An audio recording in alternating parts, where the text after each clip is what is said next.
This hour is brought to you by Jeremy Temple Law Office of Bloomington. Personal injury, criminal, business, whatever you need, Jeremy Temple Law Office will get you taken care of.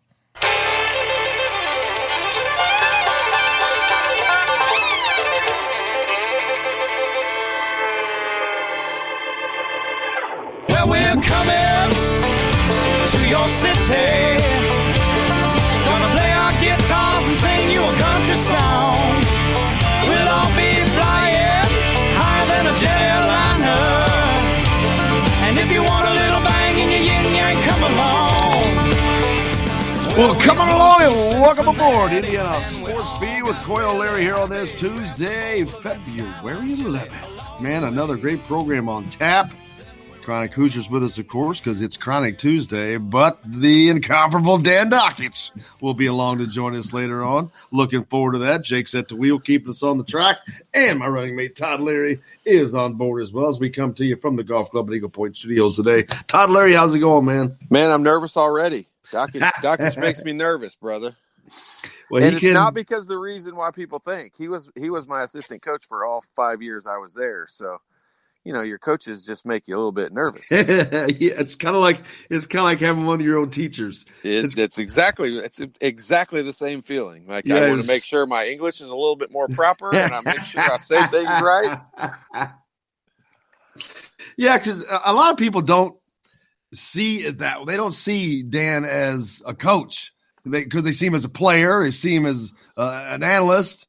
But it's like one of those two. I think they see him more as one of those two than a coach. But he did. I mean, obviously coached at the D1 level, but right. and coached at Indiana. So at Bowling Green, he was. You know, I got to go there and watch him with his teams a few times, and I'll tell you, I thought he would do this radio thing for kind of a shorter period of time and then get back into coaching because he should be a coach. I mean, he knows the game better than 90% of the guys coaching right now. But, you know, that's what makes him so good on radio too. It truly or does. TV. And his IU fans get worked up because he doesn't just say all the nice things about Indiana that I think people want him to say, but it's very hard to argue with his take on things and with his, with his analysis of games. It's pretty hard to argue with that side of it. And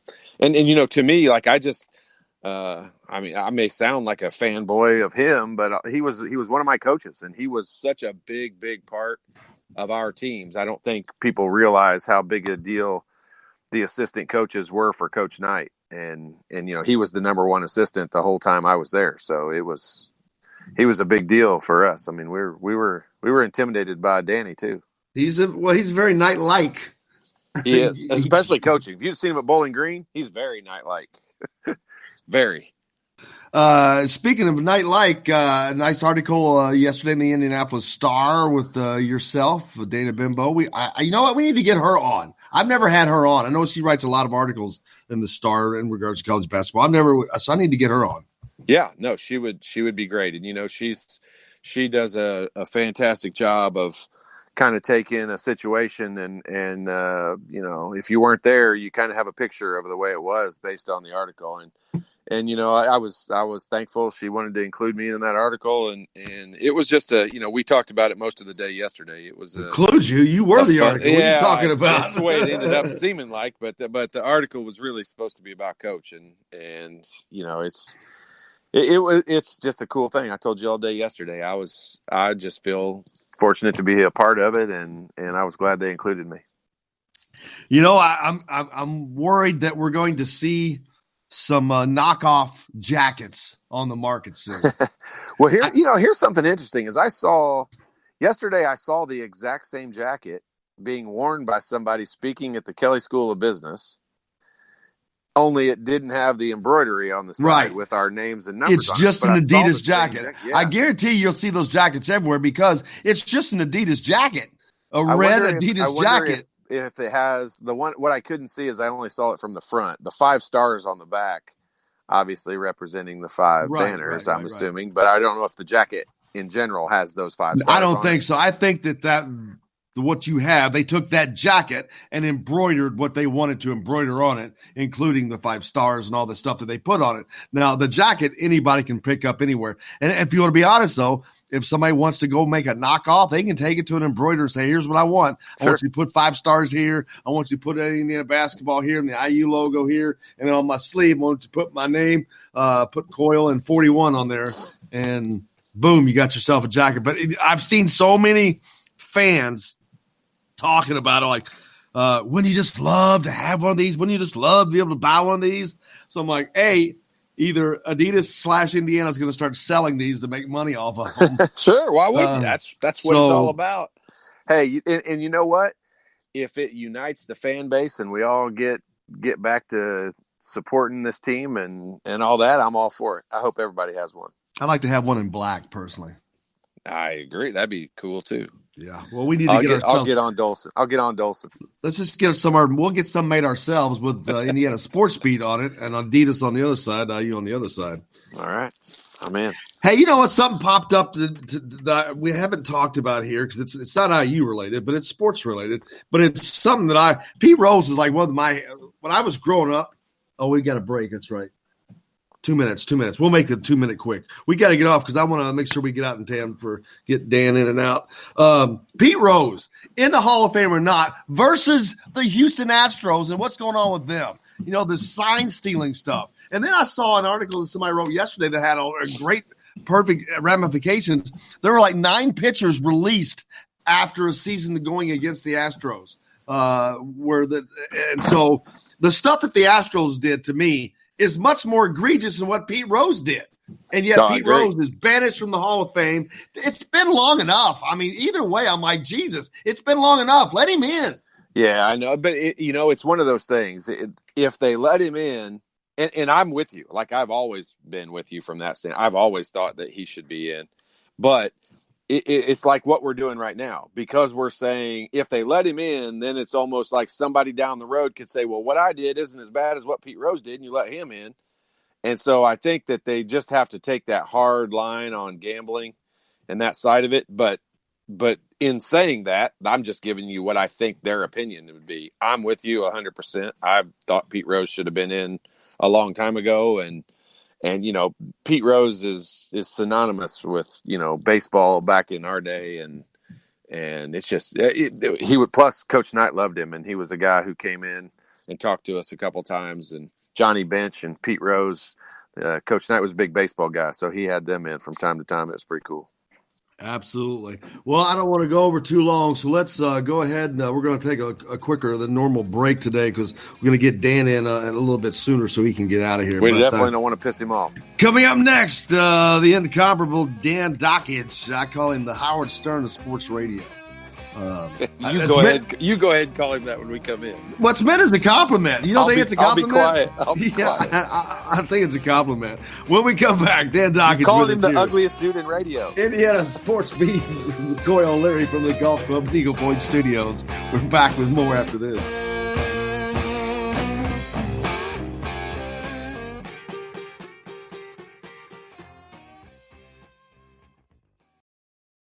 Hello, everybody. Jim Coyle from Indiana Sports Beat. When I'm not covering the Hoosiers, you can find me at Bubba's 33 in Clarksville, located on the northeast corner of I-65 at Veterans Parkway. Bubba's 33 has hand-tossed pizzas, bold burgers, and ice-cold beer from a select list of local craft brewers.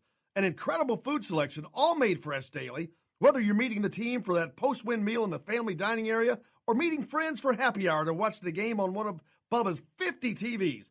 Bubba's 33 in Clarksville. Pizza, burgers, beer. We all want a winning smile for those championship photos, and that's exactly what you will get at Reynolds Family Dentistry in Sellersburg. Reynolds Family Dentistry has been serving the dental needs of Hoosier families for over 30 years. Let Doctors Roger and Jay Reynolds take care of your family. Just off of I-65 at 809 South Indiana Avenue in Sellersburg. Call 812-246-3368. That's Reynolds Family Dentistry, 812-246-3368. I'm Rain Shaddy, and I'm a Hoosier. As a toddler, you could always find me running around in a cream and crimson onesie and a red IU hat reminiscent of those worn during the world-famous William Tell timeout, shouting, "Go Hoosiers!" Like many other alum, I chose to make Bloomington my home. As a civic and alumni leader, I have become very knowledgeable about our community and would love to share my insights with you as your realtor. Find me on Facebook or call or text me, Ryan Shaddy, with FC Tucker Bloomington Realtors at 765-623-9093. Now that warm weather has arrived, it's time to hit the links, and there's no better place than the golf club at Eagle Point in Bloomington. Voted best golf course by the readers of the Bloomington Herald-Times, the golf club at Eagle Point is under new ownership, has new fairways and bunkers, and it's open to the public. When the round's over, there's cold beer and a full menu at the Eagle Point Pub and Bistro. Call 812-824-1100 to make a tee time. That's 812-824-1100. The golf club at Eagle Point in Bloomington. This is AJ Moye. This is Dan Dockett. Hey, this is Michael Lewis, former Indiana basketball player. This is Indiana football coach Tom Allen. This is Jim Coyle with the Indiana Sports Beat. You can always like and follow us on Facebook. Always follow the show rebroadcast on iTunes, Google Play, iHeartRadio, Spotify. TheDailyHoosier.com is a great place to sign up for each and every day. Or, of course, on 97.7 The Ref in Evansville. Bad theater seats, cheap Halloween masks, my apartment, all things with obstructed views. Add to these large trucks and buses. 18-wheelers and large buses have big blind spots, and like my apartment, they don't always have the best view.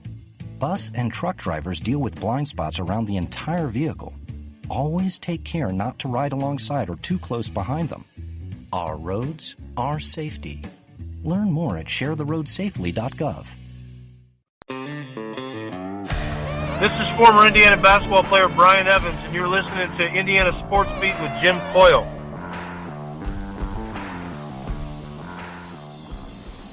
Today's guest is brought to you by Reynolds Family Dentistry of Sellersburg. You need $1 million smile for those championship photos, and that's exactly what you'll get with Reynolds Family Dentistry. Lady got mutilated late last night. Werewolves of London again. Welcome back, Indiana Sports Beat. Coyle Leary here on this Tuesday, now joined by the incomparable Dan Dockett. You know him as a former player, coach, and one of the most popular television college basketball analysts on. Dan, thanks for joining us, man. Oh, are you kidding me? It's my pleasure. Where's Larry? Is he not there? He's taking the day off? Is he slacking? I told him already, guys. I'm sweating. As soon as they told me you were coming on, I'm like, oh my gosh, I'm nervous already. I'm sweating like crazy. Oh hell! You're the best, man. You're the best, and I'm glad you guys do this show. I heard great things. Well, thanks, buddy. But these guys don't understand. Like, to me, I grew up. You're that era for me where I fell in love with the basketball and Indiana basketball. But then you were my coach for all 5 years, and it's like. Jim said it a few minutes ago. It's like talking to one of your teachers from back in school. Like, I still get nervous. I want to make sure I pronounce things right, and I'm studying the game differently just because I want to make sure I don't say something stupid in front of you. Hey, I actually sent a letter to my high school English teacher when I was coaching at Indiana. She sent me a letter about something, and I had to write her back. And I was so freaking scared. And her name was Mrs. Dockage, and it was no relation. And I'm like, Mrs. Dockage, I'm about crapping myself here trying to write you a letter. You know? Man, I'm just glad that you guys are doing good. Well, we appreciate it. We're just okay. So get right into it. What's taking you off of the game on Saturday? I think was one of the stupidest things ESPN could have possibly done. So I'm going to come right out and say it. And I know you had to work, so that sucks. But I really wish you'd have been there because I know a lot of the guys. We talked about you a lot when we were there. So I want you to know you were missed, and I wish you'd had a chance to be there, buddy. You know, I did too. And but here's the deal, Todd, and you know this. Like, I felt like it was Coach Knight's night, and I know that the Knight family doesn't really like me. I mean, I've never been, and so I'm sitting there going, man, I guess I could call off this game at Louisville, but I'm thinking, I don't want to. To me, I may be wrong. But to me, that was Coach Knight's day. Now, I know they honored the 80 team and they had all the players there, but it really is only going to be one time that he comes back. And I thought to myself, and I was actually talking to my wife, and she goes, it's not really about anybody but Coach Knight. And if you think you're going to be any kind of angst to anybody, then, maybe you don't go. And I thought about that because truth of the matter is, Todd, when I watched that, I felt weird. Like I didn't feel like I should have been there. I didn't. It was a great thing, and I get all that. And I don't know if you felt this way, but in a way, it was really kind of sad. Just and from the standpoint of seeing Coach Knight struggle. And I know it was, I know it was cathartic, I'm sure, but just seeing him struggle like that. It's one thing when you hear, like I was in Dr. Rink's office last week, and doctor's coach's doctor, and one of the nurses, who's a girl that I've known, she's like, "Yeah, Dan, I take Coach Knight in the afternoon sometimes for Karen," and I'm like, "Oh yeah, that's great," and she kind of downplayed it, but when you see him like that, I'm like, "Oh man, I don't know," I felt sad, but then seeing everybody so happy to be around him, that was really cool. But it was really mixed for me. It really was, Todd. It was. It's hard to see your superheroes when they're no longer a superhero. Yeah, I was with him 16 years. I was talking to Randy Whitman last night. I was with him 16 years, so I have a different, relationship. Todd was there 5, and that's about what most guys were. The most, and so my relationship was more, and the reason it's strained is not necessarily when I was there for 16 years, but what transpired after. Sure. And, but still, having said that, you just, I don't know how to put it right. I just didn't like seeing him that way. And if that makes me a bad guy, then that makes me a bad guy, I guess. I don't know. I think that's exactly the same take everyone that was there had. And really? I saw him at the Bluebird in November when they had that event, and he just happened to show up, and Dr. Rink brought him and Steve Green brought him, and the difference between him then and even this weekend was dramatic. I mean, yes, I saw video of that, and when I would talk to Dr. Rink, coach is doing okay. A lot of people are, misrepresenting it, blah, blah, blah, but that wasn't the case last time I saw or talked to Dr. Rink. So maybe I just had higher expectations, Todd, based on seeing him in the clips from those guys at the Bluebird. Maybe I just thought. And Danny, I thought the exact same thing. I mean, I haven't seen him or seen him in public or anything since that day. And when I saw him Saturday, I was taken aback by, his lack of mobility and someone had to be helping him around all the time. And to me, like Jim said, like he's a superhero to me. I mean, and I know you had a different relationship than anyone else in the world had with him. So no one can even pretend like they understand that.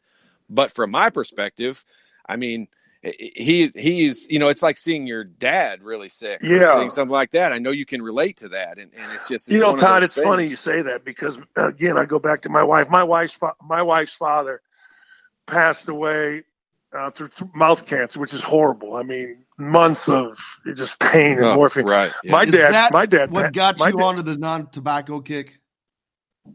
No, not really. I just decided to quit chewing tobacco because I didn't want to lose my face like a friend of mine's brother did, to tell you the truth. But my dad passed away quick. Like my dad literally fell dead at the Keystone Mall in the Tesla store, which is ironic since we're Serbian and Nikolai Tesla was Serbian. But anyway, when I saw Coach Knight, I thought, man, here's what I wondered. I don't know, dementia, Alzheimer's. I don't know that. I know what it is. I know, all that stuff. But what always scared me about the disease was 2 things. Number one, what's the person really thinking inside? Right. Like, do they really know what's going on? Yeah. Like, is he sitting there so frustrated that, God dang it, I can't communicate. I can't. Sure. And then the other thing is this, Todd, and this is what I had a long talk with Dr. Rink about. Okay, I'm 57, and I'm sitting there going, all right, Doc, Coach Knight's got this. Whatever he's got, that man read, like, big books. You know what I mean? Like, he read books with little words and a lot of pages. And he walked all the time. And, people say get 10,000 steps. Hell, he'd probably get 50,000 on the days he went hunting and stuff. So that's like, God dang, how does this affect you? So those are the two things I saw. But I thought it was great that Randy and Quinn and you and everybody involved were there. And I think you could a little bit see, and you said the relationship. I think I kind of know him as well, if not better than anybody, but his family, I could see that it meant a hell of a lot to him, regardless if he could express it or not.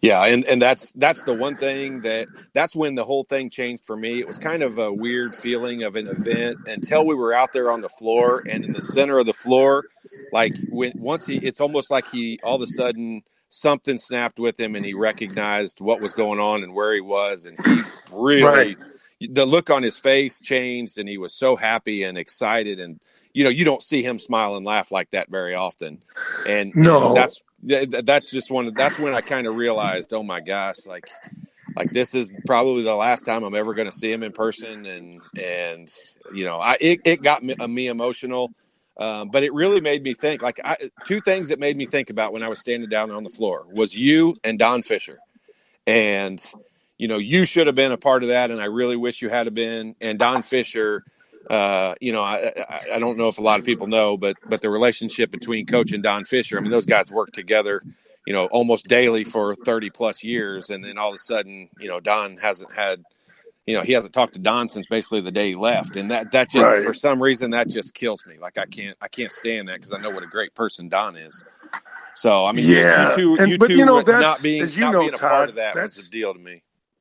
Todd, that's Indiana basketball, though. Yeah, I know it is. I know. I mean, we're the most dysfunctional. They say it's a family, but it's the most dysfunctional family. There's a lot of dysfunctional families. Todd calls it the Kardashians. Well, yeah, we're the Kardashians of college basketball. I don't disagree. The only difference is we don't ruin careers. We just kind of go about our business. We don't, turn the world's greatest athlete into something different. It's just weird. But I will say this, and if you guys want to talk about the team and all that stuff, I'll just say this. I thought it was really, really nice. Uwe had an interesting perspective, though. Uwe's like the smartest dude ever, right? So Uwe's like, hey, Dan, it doesn't change a thing. I'm like, what are you talking about? He goes, look, I love Coach Knight more than anybody. He goes, he did more for me. He goes, and I wish I could have been there, but Uwe's got a health problem that he's dealing with. And he's like, but he's mad at Indiana University. Uwe is for firing him back in the day. He's like, look, everybody knew who he was. Everybody knew what he did. And all of a sudden, he's not winning as much. And now they fire him, and now they beg him to come back. Uwe, it shocked me a little bit. He was texting me, actually, when I was broadcasting. Finally, I had to say, dude, I barely know what the hell I'm talking about on teams in the Big Ten. Don't come at me. I'll call you on my way home. But he had an interesting perspective on it. He's still mad at Indiana for firing the man, and which I think is cool because, Uwe and I played on, I think it was Knight's worst team, and Knight hated us. I mean, oh, jeez. So I just thought it was interesting, his perspective. He's still mad at Indiana. He goes, it doesn't change anything. He goes, I understand Randy, said this closed it, but it doesn't close it. He goes, they should never fired him in the first place, and they've disrespected all of us players. And I'm like, you go, boy, because it was good radio. Well, speaking of which, you mentioned the team, Dan. Things not trending in the right direction again for this team at this time of the year. Is they had pretty much been seemingly locked into the NCAA tournament bid, and now it's starting to look very iffy. Yeah, here's the deal, and I always use Todd's team in 1994 as an example. I used two teams, 1989 and 1994. I'm like, look. 1994 team had really good players. I mean, there's a couple pros on it, but guys like Todd, guys like Brian Evans, guys all of a sudden became guys that were good enough to beat two pros in Eddie Johnson and Aaron McKee at Temple. And truthfully, if it weren't for a crap call against Damon Bailey on the block and we were up 5 against Boston College, at least we'd have gone to the Elite Eight. I don't know if we'd have gotten to the Final Four, but it would have been the Elite Eight. So I always say that's a function of talent, no question, but it's also a function of culture and what the expectations are of a team. And, Knight was there 20-some years before 1994, so maybe I'm being unfair to Archie, but I haven't seen any improvement in terms of anything that's lasting. You know, like you beat Florida State because you play good defense, and Devontae Green drills a bunch of threes. Okay, well, that's one way to win, and that's a good way to win because it's a good win. But the real way to win, a real way to sustain winning, and this is where you've seen over the last couple of years, it's all gone away, is to have a substance to you, a basis to you that leads to winning. We don't turn it over. We're accountable. You don't want to play well, fine. I'll get somebody else in there that does play well. And that to me is lacking. Now, I've been really hard on Indiana basketball. And the main thing is, and I'm going to say this, and Todd, I think you'll understand this. I always base things on when I was a player. And to me, this is on the players. Like, everybody can bitch, whine, and moan, and I do, about the culture and all that stuff. But at some point, you got to, as a player, put a line in the sand and say, screw this, man. I mean, we may lose, but everybody that watches this game is going to know that we're busting our ass, and I'm going to show some emotion. I don't think any of these guys at Indiana – all right, Todd, let me tell you what I said yesterday and see if you would agree with this. I know the world's different. I know that you can't yell, scream, all caps. Right. But at halftime of the game the other night against Purdue, I wouldn't want the players standing out there watching. Coach Knight spoke to them before, but I'll tell you what I would do, and I guarantee I'd probably be fired at the end of the half. There is no way in hell, based on how they played in the first half. I'm going old school Bob Knight here, Todd. I'm not letting them in the locker room at halftime. Yeah. I go, look. You got, I would be insane. I did this with the team at Bowling Green. They ended up winning 6 in a row.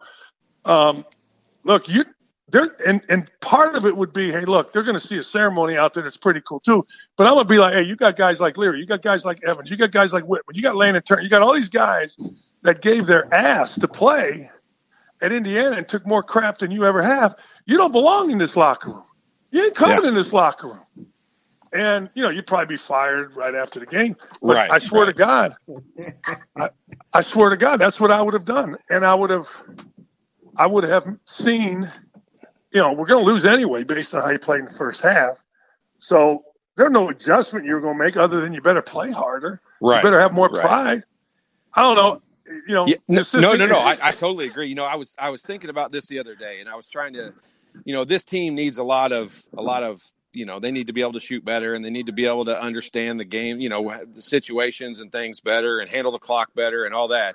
But the toughness aspect of it and the leadership aspect of it, I was trying to think to myself. I was like, what if they had, one of those quote players only meetings, and they kicked all the coaches out, and they were having one of those, and it was, it was a true meeting where they were actually going to accomplish something. I can't tell you who in this team would stand up and talk, and I don't know what in the hell they would say, because there isn't a guy on this team. I feel like I don't want to say he doesn't give a crap, because we all know they want to win, but I mean, I don't know that they know how to lead, that they know how to have somebody stand up. I mean, I remember Jamal may or may not have been the greatest player ever, but I can remember him standing up in a meeting without any coaches or managers or anybody around, and just looking everybody in the eye and being like, are you playing as hard as you can play? I mean, are you playing as good as you can play? And I'm like, man, I don't know if anybody on this team would have the guts to jump in Justin Smith's face and say, hey, dude, you got to play a little bit harder. Let's turn your motor up a little bit. And I don't know that this team has that guy on it. Well, I know, and they don't. I mean, let's be honest. Like, I saw something that I look for symptoms. Like, so I'm no freaking genius by any stretch of imagination, but I have watched basketball for a long time, and I watch things maybe a little differently. I'm watching the Ohio State game, and during the Ohio State game, I see, and I ran it back 4 times, I see Justin Smith MF and drop the N-word on Green. Green to Justin Smith, because Justin Smith wanted Green to change sides of the free throw lane when they were blocking out on a free throw. And I'm sitting there going, wait, that's a symptom right there. I mean, that's like, nobody wants, it's not only nobody wants to listen to each other, it's a matter of nobody even has the respect to be a teammate, or at least those two didn't, to each other. Right. And I've kind of watched that since, and I got to tell you, man, it's one of those deals where until you get that kind of thing solved, because you're playing against teams now that if they're winning in the league, Illinois doesn't have those issues. Illinois may lose, but it isn't because they don't have a connected group. Michigan State's losing because they can't shoot, but it's not because they don't have a connected group. Purdue, I don't think, is nearly as talented as Indiana. But I'll give you an example. I'll tell you exactly, and I put this out on Twitter yesterday because it drove me nuts, and then I said, screw it, I'm going to bed. I'm watching Indiana-Purdue game. The greatest invention ever is Big Ten basketball in 60, which means they play the game in 60 minutes. So they cut out all the commercials, all that stuff. Yeah, it's awesome. I watch it. I watch half the game that way. I'm watching yesterday. Indiana gets 3 buckets or 2 buckets, whatever it was, to start the second half. Crowd's into it. And all of a sudden, Sasha Stefanovic, a kid that might be a no-star recruit coming out of Crown Point, he beats, I think it was Green off the dribble or somebody off the dribble, Durham maybe, just whips him. And Sasha Stefanovic can't beat me. I've known that kid since he was 2 years old. He can't beat me off the dribble. He beats off a bad stance, drills his jump shots, quiets the crowd. On the other end, he just knocks the living hell out of Joey Brunk out of the way, gets the rebound. And then you could see after he got the rebound, the determination, he goes down and drills a 3. And the game's over, basically. I mean, right. And I'm thinking to myself, all right, let's flip that around. Who's the one guy in Indiana that's going to make those because they're all toughness plays. You know that, Todd. Right.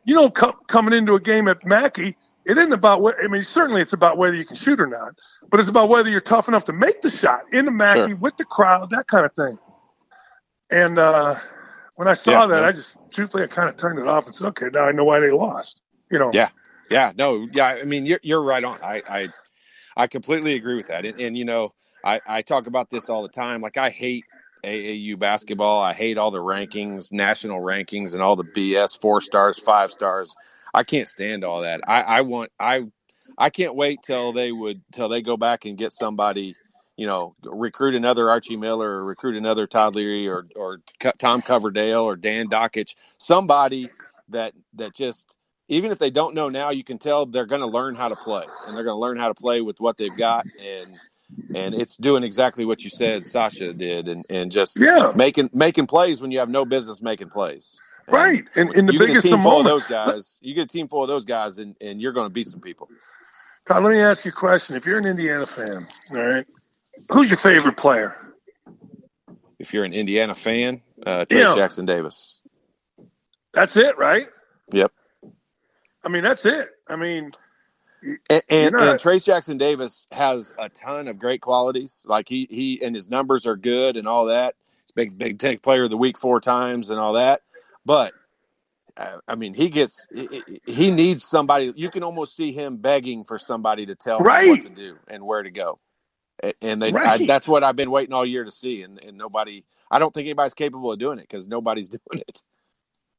See, that's exactly why I asked you that question, because I knew you'd have the answer. That's exactly right. Like, I mean, Todd, how many people over the course of your 20 or 30 years of being out of Indiana basketball have people come up to you and said, man, you're my favorite player? And whenever anybody does that to me, I go, you're nuts. I go, damn, I played with good players. Wait, you date ugly girls too? What do you know? I know. I'm always but there isn't anybody there that anybody's going to go, oh man, you're my favorite player. I loved how you competed. I loved how you whatever. Right? I mean, I guarantee you people still say, Todd, man, you were so tough coming in against Duke and drilling 3 threes. Too bad Knight didn't set a 3rd or 4th one up or whatever the hell it was for you. And he chose Meeks. What the hell is – still mad about that. But we'll get over those things. Right. Yeah, I talked to him about it this weekend again. Yeah. But, Danny, it's funny that you say that, because I'll have people come up to me and go, I was at a game. My dad took me to a game, and I was 15 years old. And I remember we were down by the floor, and you dove on this ball out of bounds. And I'm like, man, I mean, that's the play you remember? I mean, how about catching an alley-oop dunk and things like that? And I'm like, that's when Indiana fans are just a little bit different, and that's what I love about them. But when people say it to me all the time, which I know they do it to you too, of you are my favorite player, and I say the same thing all the time, is you say that, you must say that to everybody, because there's no way I was your favorite player. Like, it doesn't make any sense. Right. And that's like, so I asked the question, like, all right, if you're a 14, 15-year-old kid, I guess now maybe somebody that dunks, so maybe Justin Smith. But the truth of the matter is, when those guys are your age or my age, how many people are going to come up to them and say, man, I really like watching you, right? Whatever. Do that. Are they ever going to say anything other than some crazy dunk that they had? Yeah. Nothing. Yeah. No, that's what I'm saying. And it's not, it's not you or me. You mentioned Tommy Coverdale. Shoot. I was coaching and they beat my nemesis to go to the Final Four, Kent State. And I was sitting there rooting like a fan for him and Fife and Newton and those guys because of how they played. It was like, no, screw this. I don't give a damn about an Indiana basketball player. I give a damn about how these guys are playing, and I'm just a fan. And that's totally too bad. I mean, that's where I'm really interested to see Todd and Jim. I'm interested to see how many people show up Thursday night because Indiana fans have showed up through a lot of things, man. They have. They've showed up when Crean was playing, baseball players and all that kind of stuff. And I'm just kind of curious because I think that was a really bad loss for everybody involved. Yeah. I couldn't agree more. And it'll be, this is they're at the tipping point. I mean, I think they've kind of the hump of the season is already gone, and now they're at the point of it either being Titanic year or somehow them figuring a way to turn it around. I just don't know what we would base them turning it around on because you just haven't. After the Maryland loss, this is what I've been saying for a couple of weeks. I felt so much better after the Maryland loss than any of these other, even the Ohio State win at home and the Michigan State win at home. Like I thought in Maryland, I thought they battled and they played, I thought I saw a glimpse of something, but I haven't seen any of that since then. And it's just that loss. The loss Saturday is just the game. I hate to make this too long, but I mean, I people say all the time, like, what's the best thing about playing there? And I was like, the coaching staff got us to accomplish things that I don't think we even knew we could accomplish. And, I go back to my senior year when we lost at Butler and then we turned around and had to go play the number 1 ranked Kentucky the next week. And people are like, well, what'd you do different? I'm like, I don't know. We just had to win. Like we just didn't have a choice. Like we had to win. I wish I could tell you we drew up some crazy plays that they couldn't figure out, but it wasn't. Like we just had to win. And I don't know what we did. It's funny. I asked Butch Carter, and I heard that, by the way, Danny. That was just an incredible interview. You did a great job with that. That was awesome. Whether you like Butch or not or whatever, but I don't know if you heard it. I said, hey man, I was at the game as a recruit. First time I was ever at a game, junior year, never been to an Indiana game. Butch Carter ends up at the free throw line. 2 free throws, no time on the clock in Assembly Hall. You make them, you go to overtime for the Big Ten champion. You miss one, you don't. You're done. So he makes them both. I said, well, what were you thinking? Do you remember? Of course, everybody remembers those moments. Sure. He goes, yeah, I was thinking I better make these damn things or he's going to kill me. And sometimes you gotta have an expectation. And like you said, man, I wonder if that's there, and that's sad. That's not great. Yeah. It's not great. No, it should be there. Dan, I know you got to get to a show to do, man, but I cannot thank you enough for taking the time out to join us. But we appreciate it. We love you. We're a big fan, of course. We are.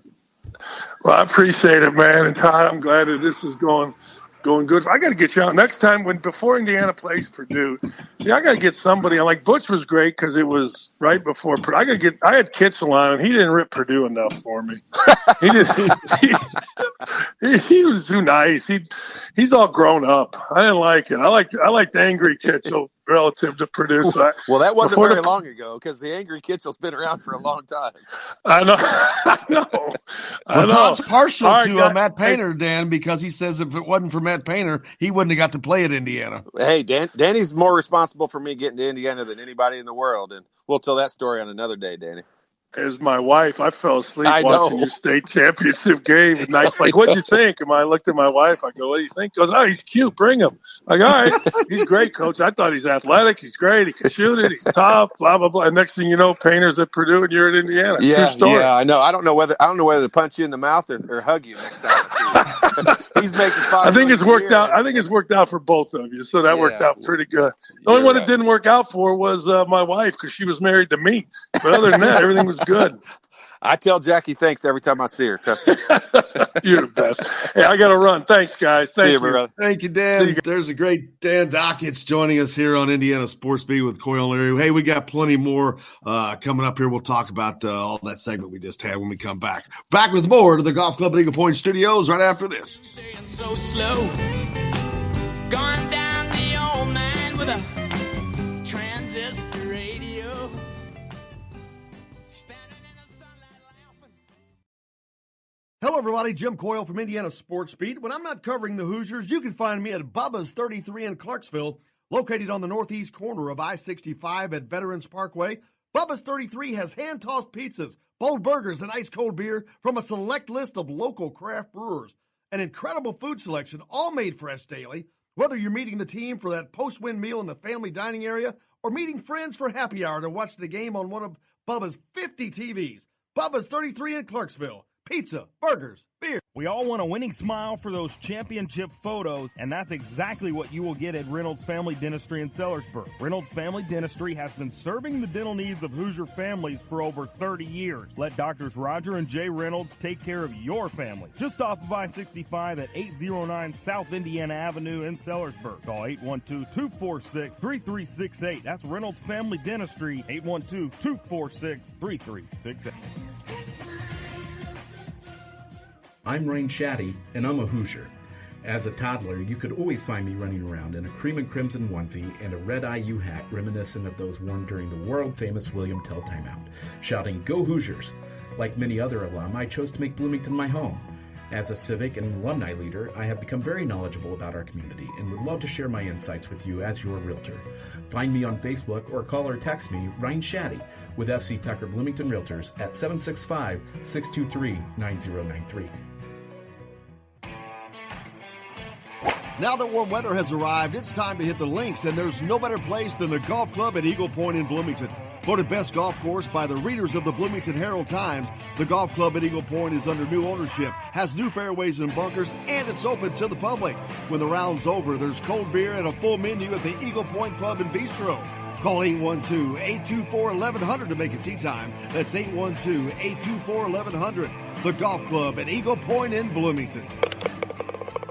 This is AJ Moye. This is Dan Dockett. Hey, this is Michael Lord, former Indiana basketball player. This is Indiana football coach Tom Allen. This is Jim Coyle with the Indiana Sports Beat. You can always like and follow us on Facebook. Always follow the show rebroadcast on iTunes, Google Play, iHeartRadio, Spotify. TheDailyHoosier.com is a great place to sign up for each and every day. Or, of course, on 97.7 The Ref in Evansville. Bad theater seats, cheap Halloween masks, my apartment, all things with obstructed views. Add to these large trucks and buses. 18-wheelers and large buses have big blind spots, and like my apartment, they don't always have the best view. Bus and truck drivers deal with blind spots around the entire vehicle. Always take care not to ride alongside or too close behind them. Our roads, our safety. Learn more at sharetheroadsafely.gov. Hey, this is Jordan Halls, former Indiana Hoosier. Keep up with Indiana sports on Indiana Sports Beat. This segment is brought to you by Bubba's 33 in Clarksville. Pizza, burgers, beer. Can't get next to you, baby. Can't get next to you. Welcome back, Indiana Sports Beat. It's Coyle Leary with you here, coming to you from the Golf Club Eagle Point Studios on this Tuesday, February 11th. Man, that was fun, Todd. I just got to sit back and enjoy a lot of that, but Danny's different to me than he is a lot of people from the standpoint of what he was for me. I mean, he was the number one lead assistant coach for all 5 years I was there. And he had so much insight from being a player. And Danny and I are fairly similar from the standpoint of, he's taller than I am. So we played a little different position, but we weren't overly athletic. We weren't overly recruited by the whole world. And, we were trying to get more out of our abilities than what we had. Otherwise we wouldn't have been able to play. And so, I mean, he was huge for me. And I think a lot of players in my era would tell you how important Danny was. And I know he catches a lot of heck from Indiana fans because of stuff he says about Coach Knight and all that. But people have to at least think about one thing. Danny has a different relationship and different understanding of Indiana basketball and Coach Knight than any other former player or former coach or anyone else. And he spent more time with Coach Knight than anybody. And I think something people don't understand, there are only certain people who can make those kinds of statements. For sure. And he's one of them. I mean, you're one of them. But there's only certain people who can do that. And since that is such a select group, most people are not in that, and they don't understand that. So when somebody does do that, they're so taken aback. Yeah, that you're like, what? It's like you're attacking a deity, and they're like, they don't know what to do. And I'm like, wait a minute, they're not a deity to these guys. Well, they are, but in a different way. So, you know what it's like. I mean, you say, within your family, like you can love your kids, but it doesn't mean you have to like everything they do and agree with everything they do, and you still have to discipline them from time to time. And you're trying to show them how much you love them, but you're trying to get them to be the best people they can be also. And we say we're a family of players and coaches when you're at a school, and that doesn't mean that not only do they not have to like and agree with everything that I do, but as a player, like I don't have to like and agree with everything they do either. It doesn't mean I don't love them. Doesn't mean I'm not 100% bought in, but it also doesn't mean I agree with everything that's going on. And I feel this like it's the same way. The family hasn't changed. We just have some new members of it. And, Archie Miller and the coaching staff and the players that are there now, like, doesn't mean I don't love Indiana basketball because I don't like some of the stuff I see right now. It just means, I love them enough to voice my opinion. Absolutely. Make sure you give Todd a follow on Twitter. We're getting him jacked up on. Man, I'm trying to get some followers, man. I'm trying to get Larry Todd. I love 100 followers. You're at 100 followers? No, I got like 750. You got me like 300 in the last week. All right, let's get him up to 1,000. We need to get him to 1,000. It's Todd Larry, but it's at Larry Todd. Pull him up on Twitter. Hit him up. You can do the same with me at Jim Coyle ISB. But hit Todd up, man. How many followers you have? You got a lot of followers, don't you? Just like 1,400. Really? Yeah. Okay. Yeah, all right. Well, I was late to the Twitter. I did not embrace Twitter until I started doing this show. And I didn't embrace Twitter until last week. So. I know that's what I'm saying. So I'm way behind. But yeah, it was just not something I got into. But then now that it's when you need it information wise, it's the here and the now. Cool. It's pretty cool. Facebook is like for tonight. Twitter's for now. I mean, it's serious when it comes to information. As far as getting information, yeah, I love that. I'm gonna coin that phrase. I like it. Facebook is for tonight. Twitter is for now. You're on it. I like it. You're on the cutting edge. Hey, let's see what else is. The UConn women got beat by South Carolina. All right, South Carolina has only lost like 2 games, one of which is to Indiana. I was gonna say. But they lose 70-52. They get destroyed, and people are going nuts. And Gino's like, chill out, man. He goes, I'm allowed to lose a damn game. I'm like, right. He's like, oh, my gosh, I can't think of his name out there, the great coach at UCLA. John Wooden? John Wooden, yeah. It's like John Wooden. He's like, I've won 50,000 freaking national championships. Give me a break. Yeah, I mean, that is just one of those rare things. That it's a story when they lose a game. That tells you how good and ridiculous they are. And I hate to beat this Bob Knight thing to death, but I didn't really talk about this yesterday. Like while it was going on, and I remember I mentioned, I'm shooting it. I'm covering it. I'm shooting the video and trying to make sure I catch everything. And so it didn't really. I mean, I knew the momentous, the enormity of the occasion. That's not lost on you. But the emotion side of it, I was like, yeah. No, it was not emotional for me at that time. Right. Go back and watch it, and it's like, oh God, you're getting goosebumps. It's like, it was, whoo, because I can see the emotion on Bob Knight's face. I can see him go through those changes that you talked about.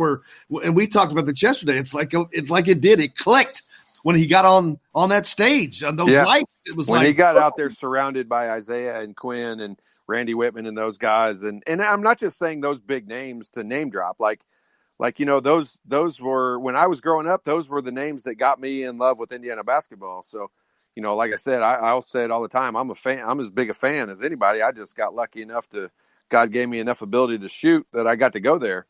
But I mean, seeing those guys and then seeing Coach Knight, he literally, he was there the whole time. We was back in the Cook Hall. We were all in the same, room watching the game together, and he was there. And then to see his emotions change when he got out on the court and he was out there and he saw all the fans, he heard the roars and saw familiar faces out there around him. The joy and just pure laughter and everything that he had out there, you can't fake that. And he's not he wouldn't fake anything. So that to me, that's when it got super emotional. And that's when I saw Pat breaking down and it was breaking down from a relief / excitement, glad this moment finally happened, and glad it didn't get to the point where, Coach Knight was gone and before it ever did happen. And it was relief as much as anything for me. Yeah, it's just, and I'm as hard as anybody on Coach Knight. You cannot ignore the bad that he did. Sure. It's not going to go away. And I acknowledge that. I'm like, well, hey, he's done some bad things too. So, you can't just ignore that stuff, but it comes to a point to where you're just being a human and you have to just recognize the frailty in mankind and just let him be a human. Let him, you've got to be a bigger person. Well, let that crap go because, all right, it's been a long time ago and it is what it is. So right. We're in the here and the now. And this was as much or more so for those 17,000 plus sure. people in the arena, all watching on TV, because this thing had ramifications that just it's like a tsunami wave. It just ripples right. out and it doesn't stop.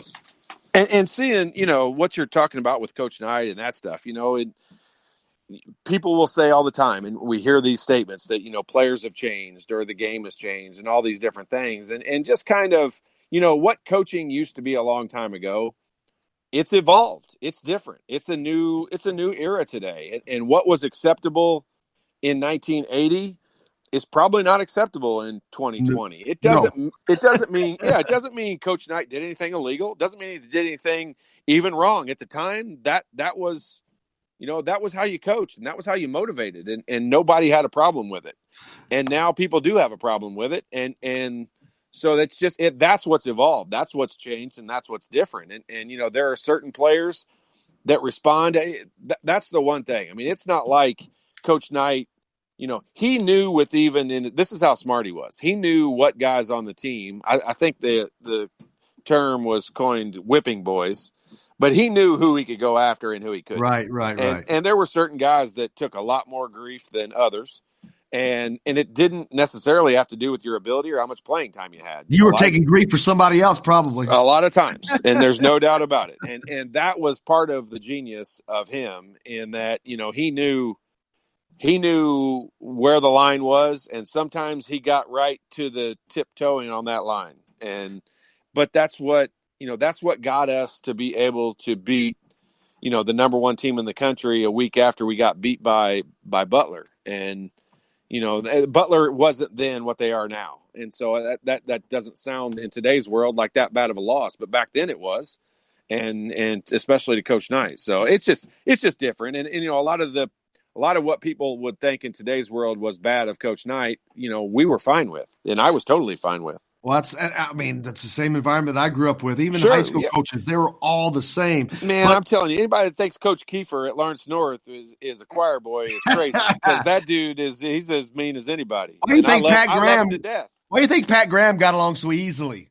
Joe Hinton was the precursor before Bob Knight. 100%. 100%. And just great. But the funny thing is, Joe Hinton off the court was like a freaking teddy bear, man. It's so funny. But there's a lot of talk. I have people all the time bring this up, ask me, saying that I've heard that Archie is not allowed to yell at players, and that the athletic director won't let him. And I'm like, that's horse crap.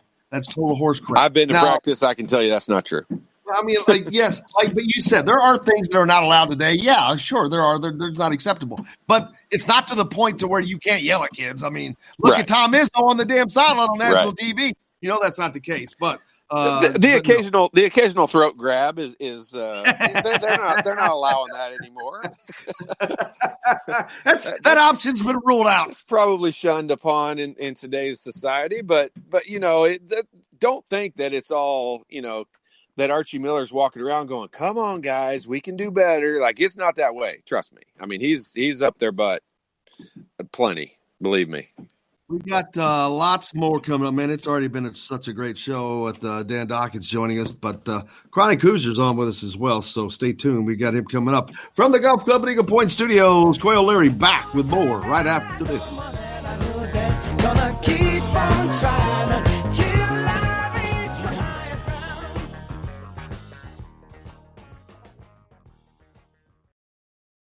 Hello, everybody. Jim Coyle from Indiana Sports Beat. When I'm not covering the Hoosiers, you can find me at Bubba's 33 in Clarksville, located on the northeast corner of I-65 at Veterans Parkway. Bubba's 33 has hand-tossed pizzas, bold burgers, and ice-cold beer from a select list of local craft brewers. An incredible food selection, all made fresh daily. Whether you're meeting the team for that post-win meal in the family dining area or meeting friends for happy hour to watch the game on one of Bubba's 50 TVs. Bubba's 33 in Clarksville. Pizza, burgers, beer. We all want a winning smile for those championship photos. That's exactly what you Reynolds Family Sellers. Reynolds Family Dentistry has been serving the needs of Hoosier families for over 30 years. Let Dr. Roger G. Reynolds take care of your family. Just off of I-65 at 809 South Indiana Avenue in Sellersburg. Call 812-246-3368. That's Reynolds Family Dentistry, 812-246-3368. I'm Rain Shaddy, and I'm a Hoosier. As a toddler, you could always find me running around in a cream and crimson onesie and a red IU hat reminiscent of those worn during the world-famous William Tell timeout, shouting, "Go Hoosiers!" Like many other alum, I chose to make Bloomington my home. As a civic and alumni leader, I have become very knowledgeable about our community and would love to share my insights with you as your realtor. Find me on Facebook or call or text me, Ryan Shaddy, with FC Tucker Bloomington Realtors at 765-623-9093. Now that warm weather has arrived, it's time to hit the links, and there's no better place than the Golf Club at Eagle Point in Bloomington. Voted best golf course by the readers of the Bloomington Herald-Times, the Golf Club at Eagle Point is under new ownership, has new fairways and bunkers, and it's open to the public. When the round's over, there's cold beer and a full menu at the Eagle Point Pub and Bistro. Call 812-824-1100 to make a tee time. That's 812-824-1100. The Golf Club at Eagle Point in Bloomington. This is AJ Moye. This is Dan Dawkins. Hey, this is Michael Lewis, former Indiana basketball player. This is Indiana football coach Tom Allen. This is Jim Coyle with Indiana Sports Beat. You can always like and follow us on Facebook. Always follow the show rebroadcast on iTunes, Google Play, iHeartRadio, Spotify. TheDailyHoosier.com is a great place to sign up for each and every day. Or, of course, on 97.7 The Ref in Evansville. Bad theater seats, cheap Halloween masks, my apartment, all things with obstructed views. Add to these large trucks and buses. 18-wheelers and large buses have big blind spots, and like my apartment, they don't always have the best view. Bus and truck drivers deal with blind spots around the entire vehicle. Always take care not to ride alongside or too close behind them. Our roads, our safety. Learn more at sharetheroadsafely.gov. This is James Blackman Jr., former Indiana Hoosier. Make sure you're keeping up with the Hoosiers on Indiana Sports Beat.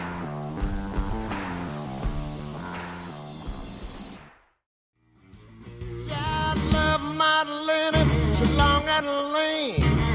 You mess with her, you see a man get mad. She's my sweet little thing. Welcome back, Indiana Sports Beat. Coy O'Leary with you here on this Tuesday. Golf Club at Eagle Point Studios. Couple games tonight on the ledger in the Big Ten. Here's one for you right off the bat. How about those upstart Penn State Nittany Lions, ranked 13th in the country? Crazy, isn't it?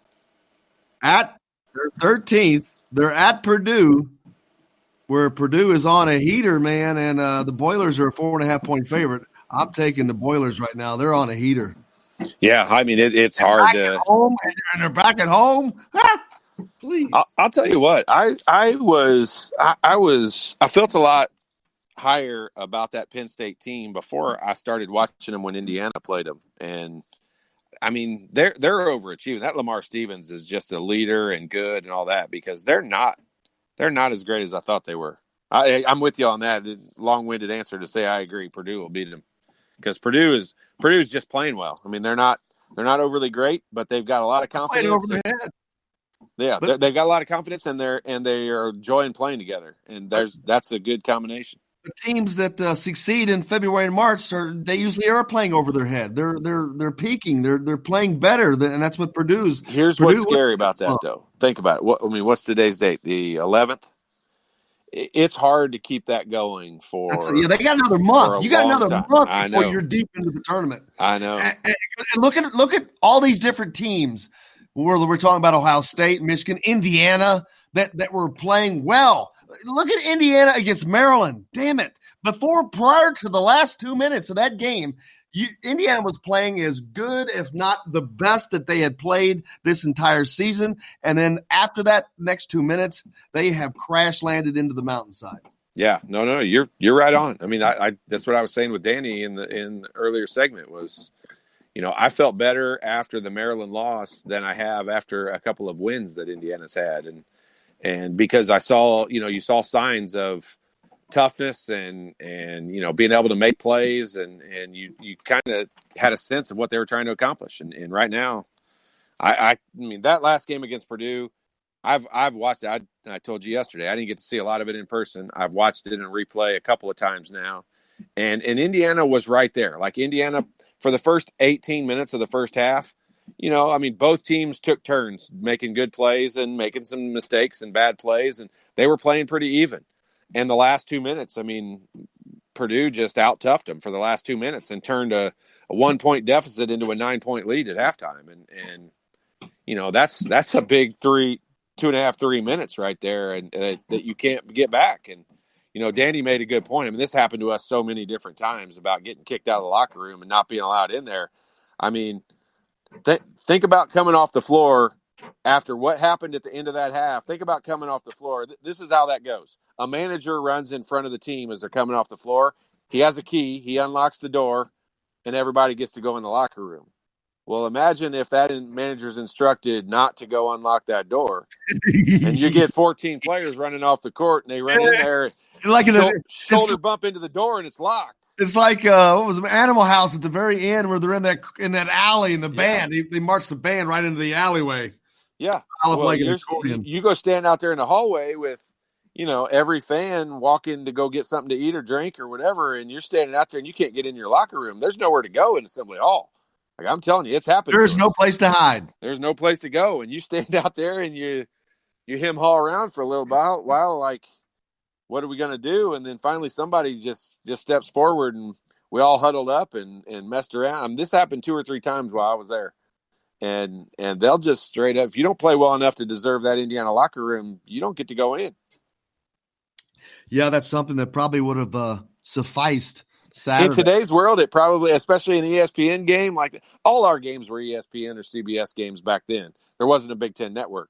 So all of our games were nationally televised or on some big channel. And I mean, I in today's world, I don't know you can get away with that. I mean, I don't know if Archie Miller could do that. I think the administration might frown upon that. You know what? I don't know. Yes, I think this is a soft. Indiana's a soft administration. I'll give you that. I don't know if I'm saying that. I'm saying I think saying that. Administration. Okay, I'll say it. I think it's soft. They're soft. I think that when you don't have people like Tom Izzo, who he knows, people may want to call him old school, but I don't think that's fair to say old school. I think it's the right school. Is what you should be called. He knows the line. He knows the difference. He's not overly he's not abusive. He's loving. They love this. They revere him. And he yells at them just like a father would yell at a kid. You talked about it in that regard, but we've all know how that is. Kids look up to these guys as father figures. Right. Because they need that. And you can't follow or trust them if you don't have that kind of relationship to a degree. I mean, how are you going to run through a wall for a guy that you can't stand? Right. How are you gonna do it? You know something that was interesting.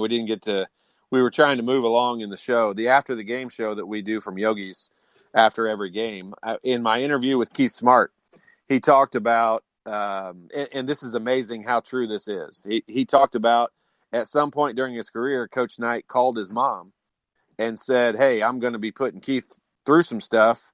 You know, I kind of help. I'd appreciate your support when he calls home. If you don't backdoor me and say Coach Knight's crazy and all that." I mean, it's that calculated. It is truly that there are things that the coaching staff is trying to accomplish, and it truly doesn't matter if you're the starting guard or center or if you're the 8th or 9th, 10th man on the floor. Like Coach Knight saw a lot of things out of guys or in guys that he knew he could use to his advantage in a leadership role or in the locker room or whatever it needed to be. So it isn't like he only did those things to the Keith Smarts and Calbert Cheneys of the world. I mean, he did the mind games and played all that stuff with everybody on the team. And I'll tell you right now, I mean, you know, I say it all the time about like Tom Coverdale. This team could use a Tom Coverdale or Dane Fife or Michael Lewis or somewhere like that. I mean, you know, it's to the point right now, like a guy like Joe Hillman on this team, and Joe Hillman, he came to Indiana and he sacrificed, you know, his game. This guy averaged 30 points a game in high school in California. And he came to Indiana, and you wouldn't think he could score all that much because he sacrificed his game to make the team better. And I don't know if there's anybody on this team right now. Joe Hillman's leadership, I mean, Coach Knight used to talk about it a lot. And I don't know if Joe even knows this, but I mean, Coach Knight used to talk to me a lot about Joe Hillman and being like Joe Hillman. And, we need to get Joe on the show. Yeah, and Joe is great at giving his opinion. He doesn't sugarcoat a lot of things. He'll tell you when it's crap, and that's what makes him a good leader. And that's what Coach Knight tried to get me to emulate and be a lot like. And this team, if it had a Joe Hillman, there's probably 2 or 3 games that they would have won that they haven't won, that they've lost this season. And that's not making one more shot. That's not doing anything different. It's just having a different leadership, you know, approach out there on the court. And then if you factored into that, Joe Hillman would make these guys, you know, he would make them work on their jump shots and make them become better shooters, which would win them even more games. So they just need somebody like that. And that's what Coach Knight was so good at developing. It wasn't just developing the Isaiah Thomases of the world and the Randy Whitmans of the world. It was the guys like me and like Dan Dockich and Joe Hillman's. And I shouldn't put Joe Hillman in my category because he won a national championship and was better than me. But I mean, you know what I mean when I get to that point. Yeah, you should have won a national championship, possibly too. We talked about Penn State at Purdue. Purdue is a 4.5-point favorite. I think they cover, and that's not a slap at Penn State. I just think Purdue is playing so damn well right now. They really are, and they're at home. Forget it, man. There ain't no way I'm betting against that. Nebraska travels to Maryland. This is just not even. What's that? Yes, the hammer. Oh, my bad. Nebraska at Maryland. 16.5-point favorite for Maryland. It's not even a game. But here's the game, and I'm a little surprised at this. Michigan State is at Illinois, Todd, and Michigan State is a 1.5-point favorite on the road at Illinois. I'm not seeing that, man. I'm telling you right now, Illinois is the most disrespected team in all the country. Like I know they got beat last week by Maryland. And honestly, I don't know how they led the majority of that game, and I didn't get to see the second half. But Illinois will be the team in the Big Ten that I think has the chance of going the farthest in the NCAA tournament, and they have the makeup of everything. Like I don't understand that. I don't understand how that line could be what it is. Illinois is an extremely good team, and they're coached well and they play hard. I don't understand the lack of respect. Well, I can tell you one thing. It's going to be a hell of a game because Las Vegas knows what the hell they're doing. I know. It's weird. I'm saying – I'm not saying Illinois won't win. I'll take Illinois in this game, but that just tells me this is going to be a hell of a game because Las Vegas knows what they're doing. So they're saying this is going to be a close game. And, man, if you can get that out, this ought to be just a slugfest. Yeah, no, it doesn't make it. It's one of those lines that doesn't make a lot of sense. Illinois has played so good at home. I don't think they've lost at home. Or no, that Maryland game they just lost was their first loss at home. But I mean, Michigan State's not playing that well. That's what's kind of weird to me of why the line would be what it is. Michigan State's not playing that great. I don't get it, man. It's just a lack of respect for Illinois, truly, in my opinion. I'm shocked. Did you see, not to skip past today's games, but did you see that the Pimsel kid from Iowa is suspended for our game, for the Indiana game on Thursday? The what kid? Pimsel, he's their 6'9", 6'10" kid that comes off the bench. He doesn't score a lot, but my point in all that is how many suspensions have we seen in the last month for guys for violating team rules? I mean, what is going on with people this time of year? 2020, everybody's decided to start breaking the rules. And it's odd to see that at a team like Iowa. Those guys are so disciplined usually. It's you don't see that. And yeah, this is not the time of year you want to see that because you think that your guys are locked in now. Their mind's right. They're heading in the right direction. This is February, man. We're in mid-February. You wouldn't think they'd be driving AD's wife's cars and crashing them in the middle of the night. It's funny how after we reported that story last week, how national media changed the title of that story real quick. It wasn't because of us, but I think they realized how much they violated that. Yeah, that's crazy. That was stupid. The AD's son's on the team, is a walk-on on the team, and friends with Xavier Simpson, and that's how he ended up having the car. Which in that case, we've all driven friends' cars and done all that stuff in the middle of the night. It was just stupid of the media to report it was the AD's wife's car because that was just them trying to get a headline. I know, but it's just trying to write the headline. Well, sometimes it made you don't us look know. at it differently. Sometimes that may have been how the information came out. That may have been the first thing, and they may not have known how he got the car. They're like, "Whoa!" I'm sure. We got tons more coming up, man. Here on Indiana Sports Beat with Coy O'Leary coming from the Golf Club at Eagle Point Studios. It's Chronic Tuesday. That means Chronic Hoosiers on next. Stay tuned. We're back with that right after this.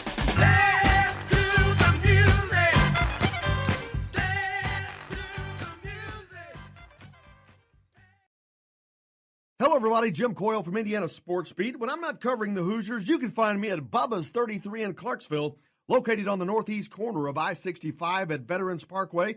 Bubba's 33 has hand-tossed pizzas, bold burgers, and ice-cold beer from a select list of local craft brewers. An incredible food selection, all made fresh daily. Whether you're meeting the team for that post-win meal in the family dining area or meeting friends for happy hour to watch the game on one of Bubba's 50 TVs. Bubba's 33 in Clarksville. Pizza, burgers, beer. We all want a winning smile for those championship photos, and that's exactly what you will get at Reynolds Family Dentistry in Sellersburg. Reynolds Family Dentistry has been serving the dental needs of Hoosier families for over 30 years. Let Doctors Roger and Jay Reynolds take care of your family. Just off of I-65 at 809 South Indiana Avenue in Sellersburg. Call 812-246-3368. That's Reynolds Family Dentistry, 812-246-3368. I'm Rain Shaddy, and I'm a Hoosier. As a toddler, you could always find me running around in a cream and crimson onesie and a red IU hat reminiscent of those worn during the world-famous William Tell timeout, shouting, "Go Hoosiers!" Like many other alum, I chose to make Bloomington my home. As a civic and alumni leader, I have become very knowledgeable about our community and would love to share my insights with you as your realtor. Find me on Facebook or call or text me, Ryan Shaddy, with FC Tucker Bloomington Realtors at 765-623-9093.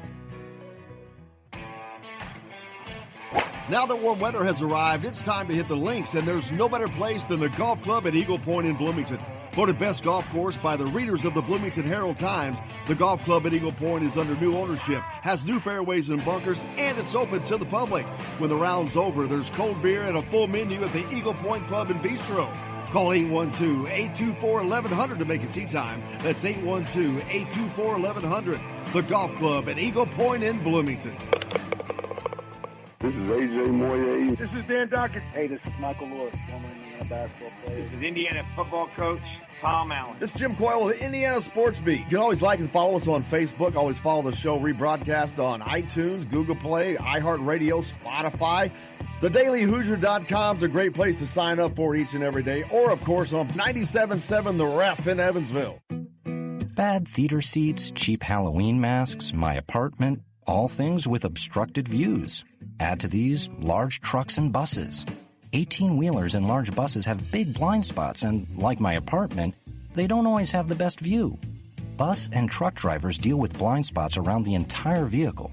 Always take care not to ride alongside or too close behind them. Our roads, our safety. Learn more at sharetheroadsafely.gov. This is former Indiana basketball player Brian Evans, and you're listening to Indiana Sports Beat with Jim Coyle.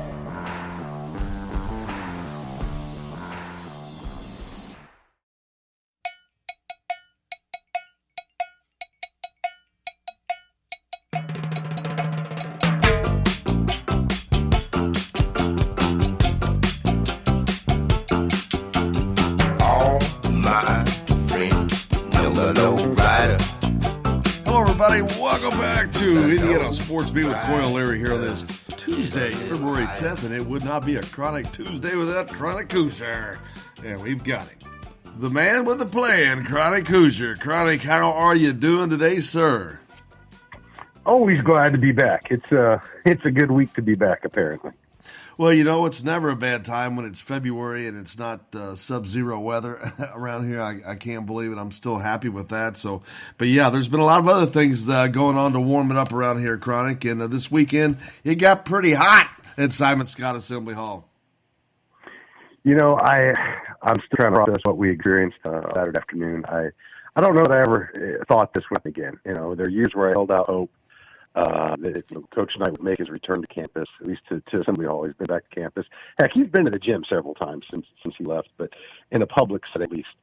And, you know, especially as of late, once he moved back to town and all the appearances at just about every other gym in the state except for ours, I thought for sure that was his way of signaling that, in fact, that dream was dead for good. So, just an amazingly powerful moment.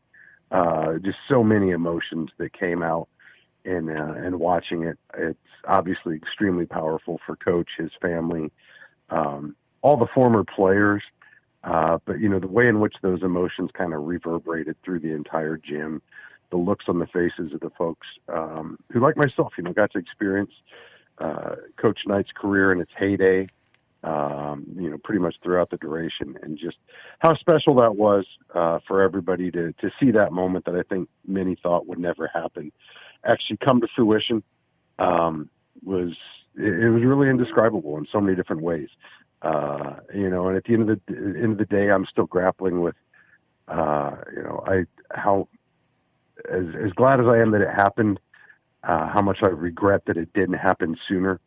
You know, as Leary said in his article in the Indy Star yesterday, or at least his interview in the Indy Star yesterday, you know, the man that ambled out onto the floor wasn't really Coach. I mean, yes, it was Bob Knight. Obviously, nobody's disputing that. But, you know, we saw Coach return in a state that was as far from the Coach Knight that most of us recall as you can imagine at this point. And, you know, just the regret that it didn't happen sooner. You know, I felt for a long time, because this has obviously been a topic for decades now. I always felt that eventually Coach would, at some point in his life's journey, kind of connect or intersect with the experience of Woody Hayes and recognize just the power of that reconciliation for both parties.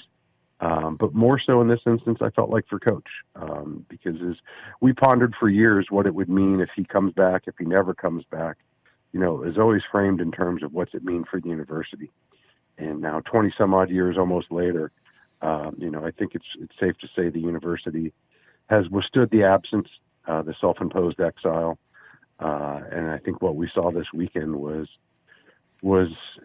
a man in decline who needed that moment for himself, for his family, for his players, for his friends, far more than the university needed at this point. And while I'm glad he has it, I wish him and everyone a part of it a peace that, you know, that's been denied to them all these years. I still can't help but think what could have happened if this happened sooner. Yeah, I mean, if everything worked out perfectly, that would have been wonderful. But unfortunately, it worked out the way it did. But man, oh man, you hit the nail on the head with the raw emotion. And I'll be honest, when it was actually happening, I was in the moment covering it, so it really didn't. I didn't see it that way, but until I got home and was able to rewatch it, and it was like, wow! It's like you get goosebumps. I mean, when you see Bob Knight crying, and I mean, yeah, you look back and you think of all the crap that he did, and there's no ignoring that stuff, but at the same time, man, if you're a human, you just gotta be a human and enjoy that moment, because sometimes there are just moments that are just special. No, unquestionably, and I think you touch on something else that was kind of nagging at me. As much as we wanted, to someday see that happen, to see a reconciliation, I don't know that it's necessarily a reconciliation by any means. I mean, Bob laid down his hatchet long enough to come back in the gym and receive the warm embrace of 17,000+ fans. I don't know that there's any indication his feelings toward those who were part of his removal have changed one bit. Quite the opposite.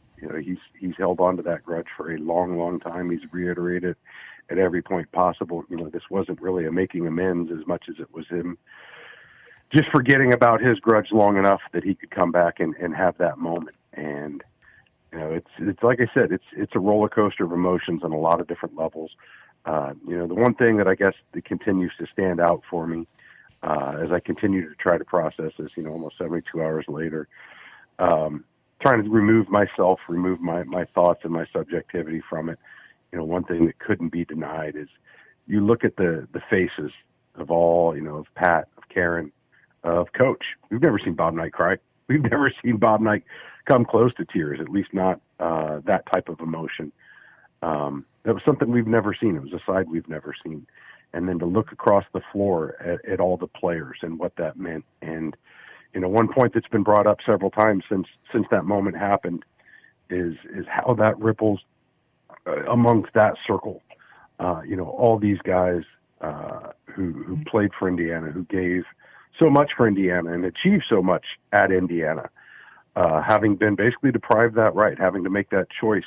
Are you with Coach or are you with your school, with your alma mater? And just what an unfair and difficult situation that put a lot of them in. And, the look on their faces of seeing him back out there, and I don't even know if they fully actualized at that point, but see them all in those custom Indiana jackets with their names and their numbers embroidered on them, and those stars on the back. And, they're responsible for 60% of those stars, that group collectively. And to be able to reclaim that and to have that back, while I regret that Coach hadn't had a chance to have more interaction with the university and more opportunities that could have come from that, I think the one thing that probably will stand this moment and hopefully pay dividends for all involved is giving them the opportunity to come back, to be a part of campus, to be with the program again, to be with the school they love, the team that they helped build, whose identity we still hold this current group and those to come too. I think that's the moment that will probably resonate the longest as we kind of step away from this and move on down the road in this new period of IU basketball's history.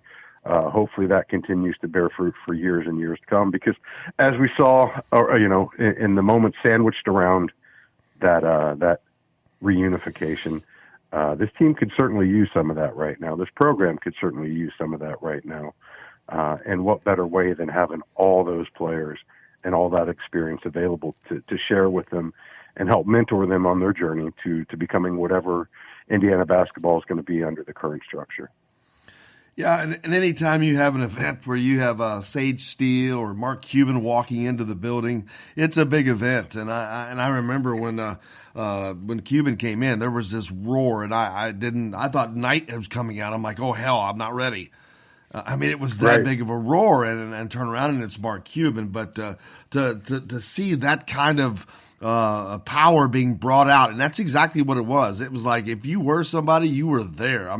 Mark Cuban. You think this was on his list of things to do last week? No, he did not plan on being in Bloomington, Indiana, for a basketball game at this particular time. But it was something that he was not going to miss, and that's how big this event was. No, unquestionably, and it was something that I think a lot of generations. My 12-year-old daughter is posting screen grabs of it on her Instagram. She was never around. She has no idea whatsoever. And quite the opposite. I think her perspective on coach and all of that, like a lot of young kids today, like a lot of current students today, has been solely shaped by what his career has been reduced to in the press snippets, the video montage packages you see on SportsCenter and whatnot. And, I think it's real easy to reduce him to this, this angry character and just missing the nuances, the complexities of what exactly Bob Knight was, what he stood for, what kind of a program he built, and what that full legacy really is. One thing that they've missed in all of that, and my daughter really had no idea up until that very moment this weekend, was just what he meant from a leadership standpoint. And I mean that in as much as the type of teams that he was able to build, and not just basketball players, but the men that came from that program, and the way in which they've gone on to be leaders off the floor, to be leaders in their community. I mean, Quinn Buckner is trustee of this university now. It's no small feat what so many of those guys have accomplished. So to actually have that part of the story told again, and to have it all in the same frame is something that we have not seen in decades. And I think it's an important part of the story. And for all his virtues and all his vices, that's probably one of the most underreported elements of it, is just how he impacted the lives of the majority of the players he coached. Tangent to that also, the way in which he impacted this community. We don't have the Wells Library without Bob Knight's contributions. Yeah, there's that brings up a question. There's been some fans that the current players, they weren't allowed to watch any of this, and I understand that there's a halftime going on, and you got to kind of tend to business. But this halftime was extended to be twice as long, so I'm not sure why they weren't out and did not enjoy the spectacle that was going on. I think they probably could have used a little infusion of something. There's going to be. Well, short of maybe playing at Mackey, I don't know if they're going to get a tougher test. At Champagne's going to be a tough pull too. But at the end of the day, Assembly Hall's got to mean something to these guys. We'd like to think that every game should mean something as far as getting their blood up, getting the competitive juices flowing. But I think it's safe to say at this point, this team needs that extra. They need that boost somehow, and that was part of what made it really disappointing, given the moment of last Saturday's event, that they couldn't rise to the occasion. Hopefully they've had an opportunity to kind of look at one another in the eye, look themselves in the mirror, and realize this ain't it. This is not what you come to Indiana for. If you can't get up in front of 17,000+ people on a moment like that, I don't know why you're putting the jersey on. I don't know why you're lacing them up anymore. Hopefully they can reconnect with whatever it is that makes them want to do that again. Because once again, this is the toughest league in the country. They had the opportunity to control their destiny, at least by winning their home games. They're not out after that Purdue loss, but it's going to make it increasingly tough. You drop the one against Iowa, and it's going to be hard pressed to find a way short of running out, which I don't think is necessarily in the cards right now unless they prove otherwise. But that's the thing. You were as good as your last game played. And right now they're not very good. They've got a chance to kind of wipe the slate clean. You got a ranked team coming into the hall. We know what can happen. They just got to make it happen. Absolutely. Chronic, I cannot thank you enough, man. We appreciate you, as always, for joining us. Do you have a Bind Your Banners coming out anytime soon? I'm not sure what Zach and I are doing here this week. It's kind of been crazy schedule-wise with so much to process from this weekend. I kind of had to move heaven and earth to make this weekend possible, and then had some curveballs come up on the personal side along the way. So hopefully we're going to get together tomorrow and then just see where it goes. I know Galen and I are also talking about putting something together here and trying to take, an old head's view of what's transpired, what it means, how we got here, and kind of unpackage everything. Because, like we just said, it was a lot of emotions. I don't know that it's going to be processed fully in the next week, the next month. It could be a lifetime before we fully appreciate it. But we're going to continue to try to do our best. And more than anything, man, I'm looking forward to seeing what comes in the next chapter of Indiana basketball, because after the turmoil of the last 2 decades, hopefully there's some brighter days ahead. Absolutely, my brother. I cannot thank you enough. Appreciate you, sir. Chronic Hoosier, look forward to doing it again next week. Hey, thanks for having me. We'll catch you then. That you bet. There's Karate Hoosier joining us out here on Indiana Sports Beat with Coyle Leary. We're back with more at the Golf Club at Eagle Point Studios right after this.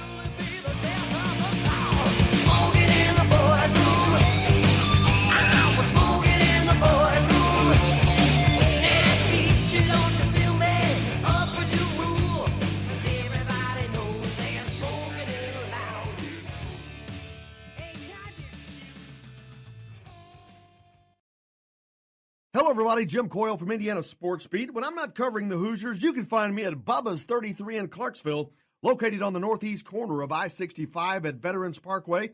Bubba's 33 has hand-tossed pizzas, bold burgers, and ice-cold beer from a select list of local craft brewers. An incredible food selection, all made fresh daily. Whether you're meeting the team for that post-win meal in the family dining area or meeting friends for happy hour to watch the game on one of Bubba's 50 TVs. Bubba's 33 in Clarksville. Pizza, burgers, beer. We all want a winning smile for those championship photos, and that's exactly what you will get at Reynolds Family Dentistry in Sellersburg. Reynolds Family Dentistry has been serving the dental needs of Hoosier families for over 30 years. Let Doctors Roger and Jay Reynolds take care of your family. Just off of I-65 at 809 South Indiana Avenue in Sellersburg. Call 812-246-3368. That's Reynolds Family Dentistry, 812-246-3368. I'm Rain Shaddy, and I'm a Hoosier. As a toddler, you could always find me running around in a cream and crimson onesie and a red IU hat reminiscent of those worn during the world-famous William Tell timeout, shouting, "Go Hoosiers!" Like many other alum, I chose to make Bloomington my home. As a civic and alumni leader, I have become very knowledgeable about our community and would love to share my insights with you as your realtor. Find me on Facebook or call or text me, Ryan Shaddy, with FC Tucker Bloomington Realtors at 765-623-9093. Now that warm weather has arrived, it's time to hit the links, and there's no better place than the golf club at Eagle Point in Bloomington. Voted best golf course by the readers of the Bloomington Herald-Times, the golf club at Eagle Point is under new ownership, has new fairways and bunkers, and it's open to the public. When the round's over, there's cold beer and a full menu at the Eagle Point Pub and Bistro. Call 812-824-1100 to make a tee time. That's 812-824-1100. The golf club at Eagle Point in Bloomington. This is AJ Moye. This is Dan Dockett. Hey, this is Michael Lewis, former Indiana basketball player. This is Indiana football coach Tom Allen. This is Jim Coyle with the Indiana Sports Beat. You can always like and follow us on Facebook. Always follow the show rebroadcast on iTunes, Google Play, iHeartRadio, Spotify. TheDailyHoosier.com is a great place to sign up for each and every day. Or, of course, on 97.7 The Ref in Evansville. Bad theater seats, cheap Halloween masks, my apartment, all things with obstructed views. Add to these large trucks and buses. 18-wheelers and large buses have big blind spots, and like my apartment, they don't always have the best view. Bus and truck drivers deal with blind spots around the entire vehicle. Always take care not to ride alongside or too close behind them. Our roads, our safety. Learn more at sharetheroadsafely.gov. Hey, this is Jordan Halls, former Indiana Hoosier. Keep up with Indiana sports on Indiana Sports Beat. Jumpstart. We need a little bit of a jolt. And Thursday night's game, as crazy as this sounds, I mean, they may be the best team we've played all year. You know, it's not like there's one more after this one that'll be easier. Or one of the, I mean, Iowa's a terrific team. They have the National Player of the Year right now in college basketball, and Luke Garza. They shoot it really, really well. And they're coming off a real, you know, to be honest with you, a really good month of January and February where they're playing good ball in our league. They got 8 wins in conference, so they're not coming in here, you know, trying to take it easy on us or whatnot. So we have to find out who's ready to go here in the next 3 days, and we have to line up on Thursday night with those guys. And you know, if that's 6 of them, that's 6 of them. You know, if it's 11 of them, it's 11 of them, whatever it may be. But I think that the message has been sent that, you know, Saturday was really disappointing. And, you know, I think from this point forward, we can hope to see our team continue to get a little bit better each time out from this point forward. All right, we're going to. That was Archie Miller, Indiana basketball coach, talking about Iowa, talking about how good they are, talking about Garza, but more importantly, talking about finding some guys who's ready to play, because obviously we're not seeing that on the floor. That's a whole lot of stuff there to talk about. I guess we'll start with the backside of that because, the lack of effort. Of course, the fans talk about that. We talk about that.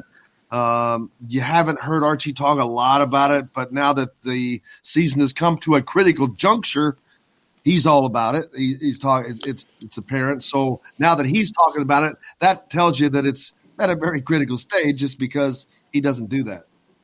Yeah, I mean, it brings some serious interest as to what this weekend's going to be, or what this Thursday is going to be about, because I mean, when he's talked lineup changes, and I want to preface this by saying, and I think you know this, like, I am 100% behind Archie Miller. Whoever the coach is at the school I went to and love, that's who I'm supporting. And I do believe Archie has the formula to make it work. I just, in the past, when they've talked about changing lineups, we've not seen a drastic change. And I mean, if within the lineup you're talking about, starting Armand Franklin versus, Al Durham or Rob Finney or somebody like that, I mean, that's not doing anything for me. I mean, I don't think that's accomplishing what I'm looking for. I mean, I want to see.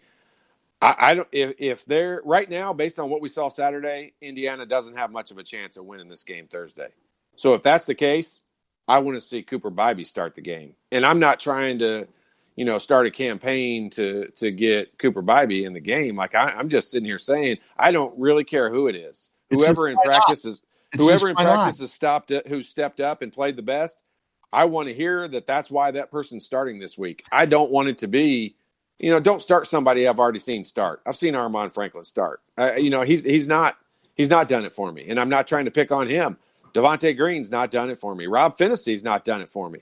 I mean, these guys. I've been a Rob Finney fan since the moment he played his first game in Indiana, and he really showed me that he has the capability of playing at this level and at a very high level. And right now he's not playing well. And I'm not going to sugarcoat it and say it any other way. There's not a single guy on this team that I think is playing at the level of expectation we have for him, let alone playing above that level. Yeah, and there's a lot of ways to look at why. There's probably a lot of reasons why. So that's where I guess where you first would have to start is the reasons, and they're probably multiple, and we don't know what all those reasons are. Sure, we can guess. I can guess. You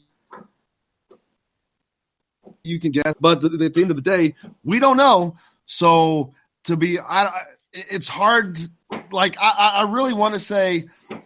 I want to look at it from a pragmatic standpoint and go, okay, it's been 3 years, and each 3 years about this time of the season, they tank. So that makes me question that. But then you have to say, all right, there are half his players still are not his type of recruits. He didn't recruit them. Does that play into it? We don't know if it really does or not. So there's so many questions, but there's just not a lot of answers right now. Yeah, no, and I agree with you. And I when you start losing games like they lost on Saturday, that's truly why that's the negative part of being a part of a big time program like Indiana is. I mean, the expectation level is up there. It's not, mediocrity is not acceptable. And when you lose a game like what Indiana lost on Saturday, which to me, and I know you said it, we all talked about it, was a must win from the standpoint of keeping their NCAA tournament hopes alive. And right now they're on the outside looking in, and that's not acceptable. And so that being the case, because we can't do anything about it, we can only judge it based on what we see and what we see out there. And truly, I'm excited at his comments. I hope he follows through with them. I hope Thursday we see a different lineup. And I swear to you, I don't care if they lose, as long as they look like they're playing hard, because I feel like if we get the right guys out on the floor that play together and play hard, we'll figure out a way to win. And Indiana has always done that over the years. And I'm sick and tired of, I shouldn't say it that way. I'm not sick and tired of it. I want us to follow through on what we're saying. And if we say we're going to try some different lineups because the guys aren't playing hard, I hope we follow through on it. Yeah, because let's be honest. It's not about being negative. It's not about trying to be negative. It's not about looking for negativity. But I got to be honest with you. And I've heard Archie say a lot of this stuff a lot of times before. It's like, haven't we heard this before? I mean, we heard it this season. We've heard it this season already. We've heard we're going to have lineup change. And if that meant, Devontae Green not starting and not playing that much, I mean, that's not what I'm telling you right now. Justin Smith, this is my honest opinion, and I think Justin Smith could be a 10-year pro in the NBA. You've heard me say that before. I think he could make $10 million a year and maybe close to never scoring a basket, just simply off of rebounding and playing defense and playing hard. With his athletic ability, he's that freakish of an athlete. But in Bob Knight's world, Justin Smith wouldn't see the floor. If Bob Knight was the coach of this team right now, with the effort level and the pace that he plays at, I'm not saying he doesn't try to play hard. I'm saying he doesn't understand how to play hard. And he wouldn't play 2 minutes on Coach Knight's team, just simply because he doesn't play hard enough. And I'm ready to see a bunch of guys play as hard as they can. I do believe that over time, if Archie Miller has, I think the guys coming in next year, I think if nothing else, I think we'll see them play hard. And I do believe in the guys coming in next year.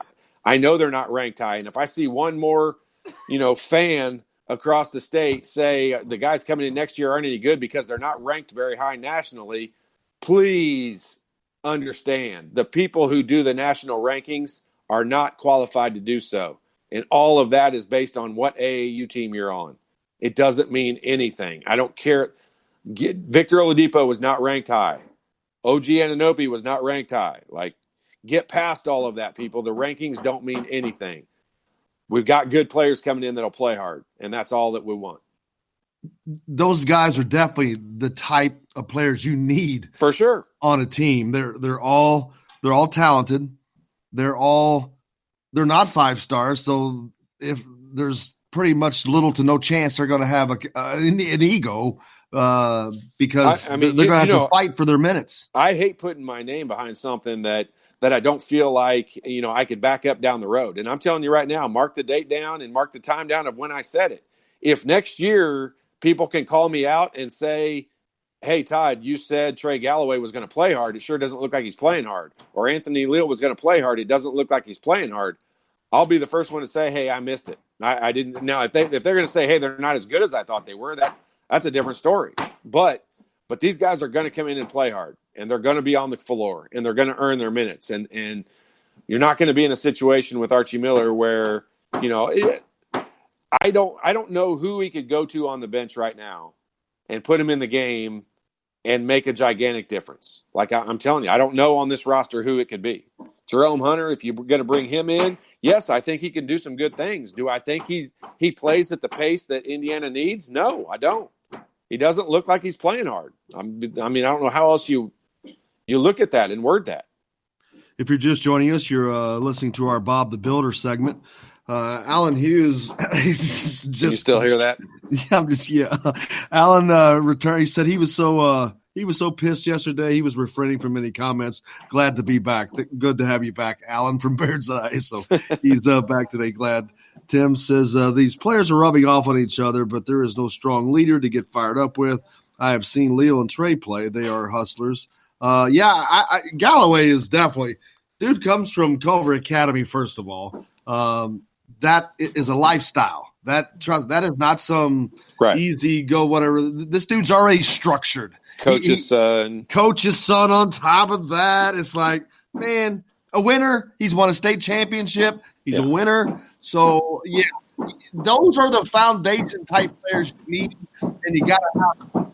But you've also got to have elite. Trace Jackson Davis is elite, but I think you need one more. I think you need an elite guard, and then you can mix in 3 players of stature of Galloway, Leal, Jerome Hunter, whomever you want to plug in there. Race Thompson.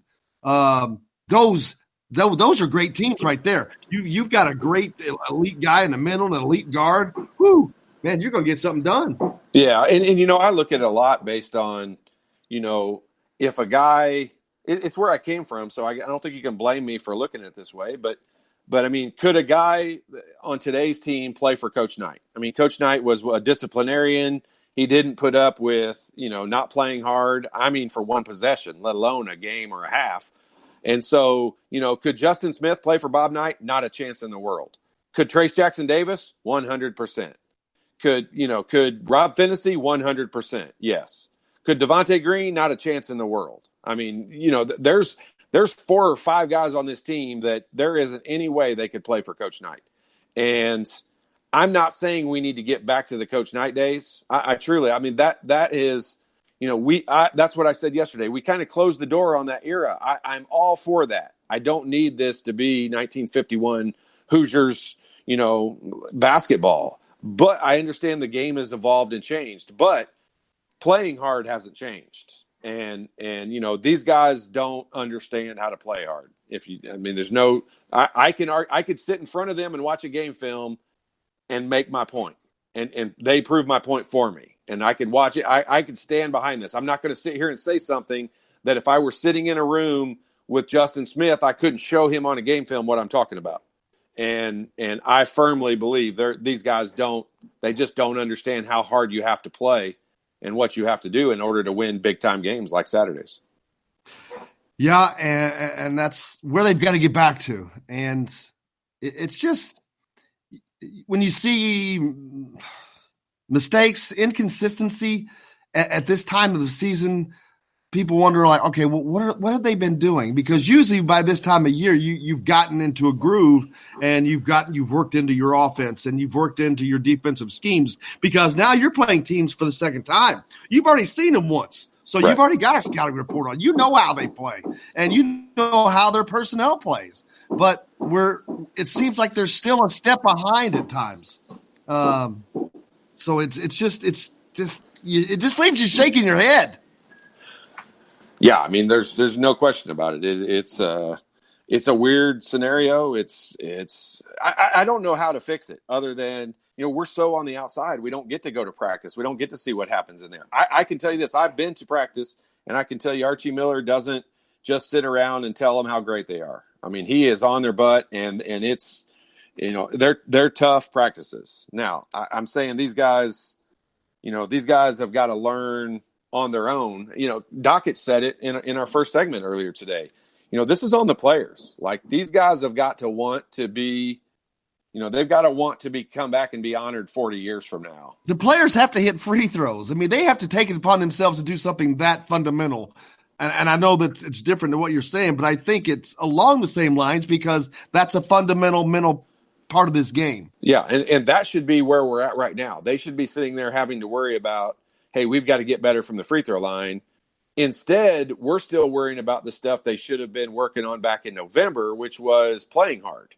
And creating that, you play all those games back in November and December, and everybody said that the schedule wasn't tough, and you play those kind of games so that you can learn, who has a good two-man game. When ball screening, if Rob Finney coming off of Trace Jackson Davis, are those two guys working better together? Or is it Joey Brunk and Armand Franklin? Like you're trying to analyze who can play well together and who can do all that. And I can tell you, we're in February now, almost mid-February, and we still don't have those answers. We still don't know. I can't tell you today, and I've watched the game outside of the coaching staff. I can bet you I've watched more game film than anyone in the state of Indiana of this basketball team. And I can tell you, I still can't tell you who works well together. I still can't tell you who plays, who I would rather have on the floor in a certain situation. I still can't tell you, because, it's not like we've had a different guys step up and play really well all the time. We've had different guys step up and play average, and the rest of the team has played below average. So it's that straightforward to me right now. Ryan from Michigan's texted and said he was laughing really hard when you and me were talking about his 7-1 prediction from yesterday.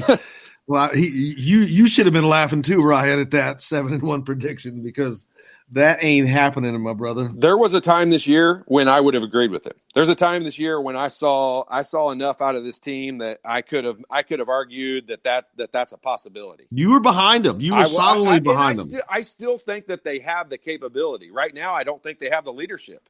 And from a leadership standpoint, I don't think they know how to play hard. I don't think they have somebody within the players. The coaches can't make them play hard. That's what people don't understand.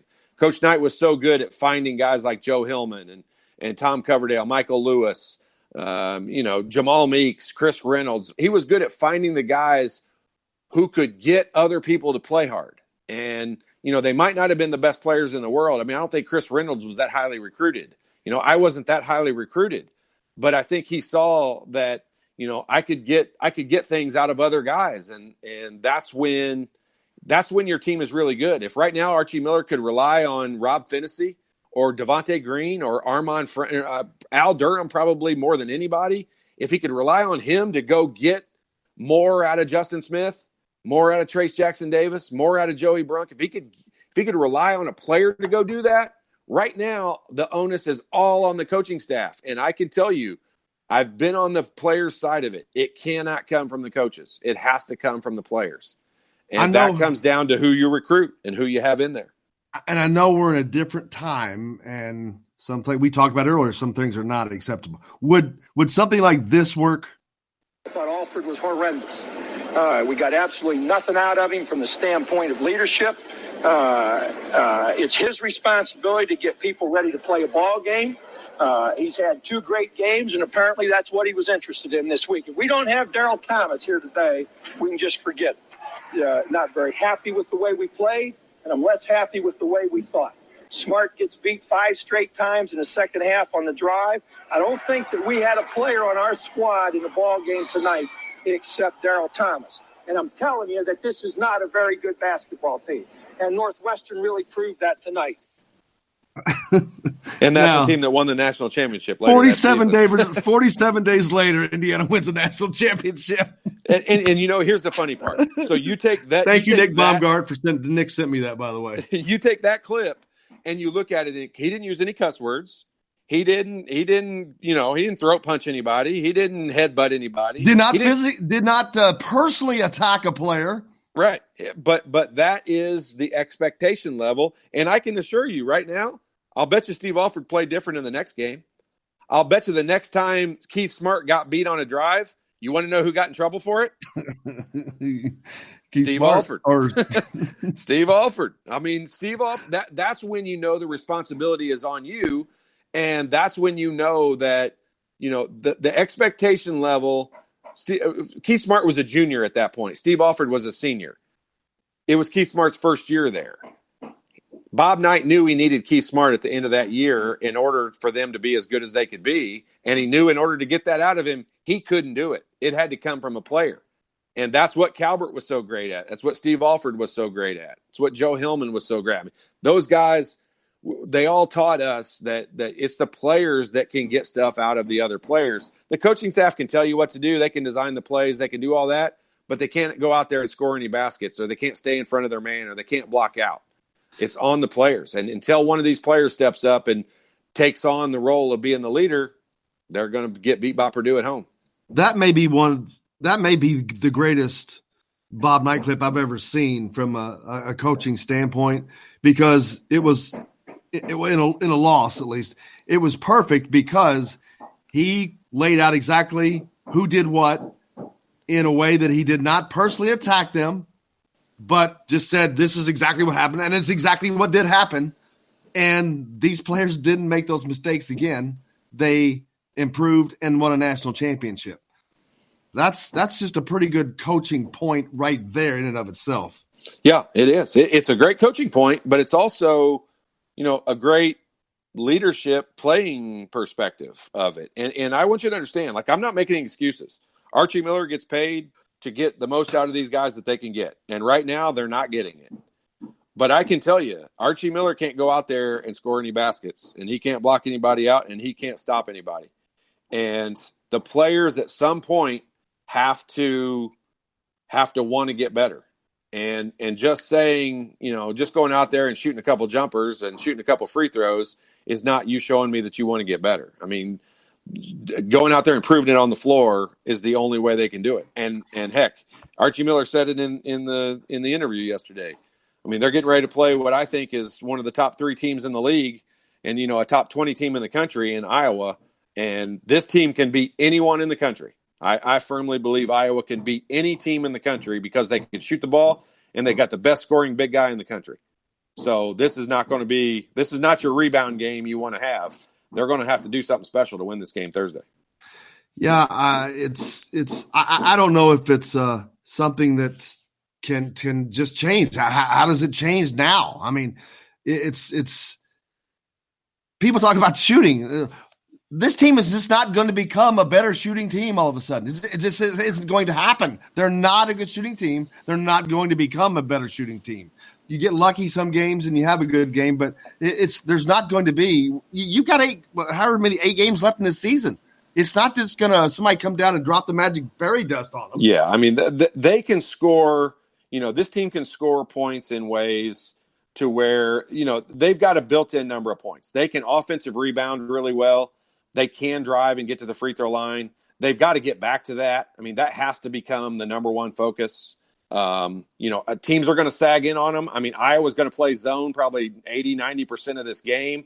They're going to have to make some shots, but those can be mid-range shots. I mean, Iowa gives you, free throw line jumpers. So, they're going to have the opportunity to score some points. It's going to have to come on the defensive end. I mean, they're going to have to figure out a way to really limit a team that can score the ball in bunches. They're going to have to limit them. And this is not just Iowa I'm talking about. I mean, they're going to have to limit teams all year long and become a defensive-oriented team and figure out a way to try to score enough points. And I think they can do it, getting to the free throw line and driving the basketball, and they've got enough offensive rebounding ability to really dominate on the boards. But they've got to get back to that. Penn State's at Purdue. Who wins tonight? Purdue. Nebraska's at Maryland. Can they cover the 16.5 point spread? I doubt it, but that's a lot of points. I mean, that's a ton of points. I mean, they could probably easily cover that at some point. But if it starts going bad and if Maryland starts shooting the ball well, remember this: Maryland, before the Indiana game, Maryland really, really struggled to shoot the ball.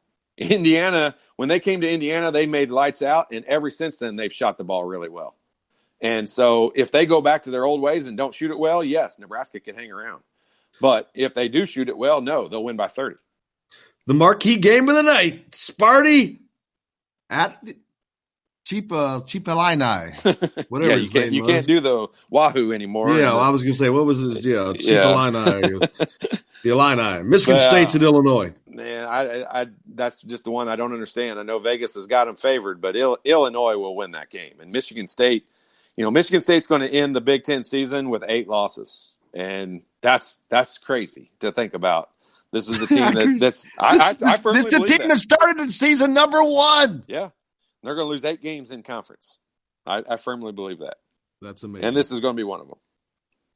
Well, I can't wait. We'll get back to it tomorrow, man. On the program tomorrow, Coach Jeff Mercer, Indiana's baseball coach, as the Hoosiers open up the baseball season on the road down in Baton Rouge, facing the LSU Bengal Tigers. Man, that's a tough place to open up the season, but a lot warmer than Bloomington, as Todd pointed out this week. We'll probably talk to Matt Weaver tomorrow as well. So until then, for Jake, keeping this on the track today, and Todd, appreciate you, man, as always. We're back tomorrow from the Golf Club at Eagle Point Studios. Until then, I'm Jim Quayle, and I'll see you on the radio.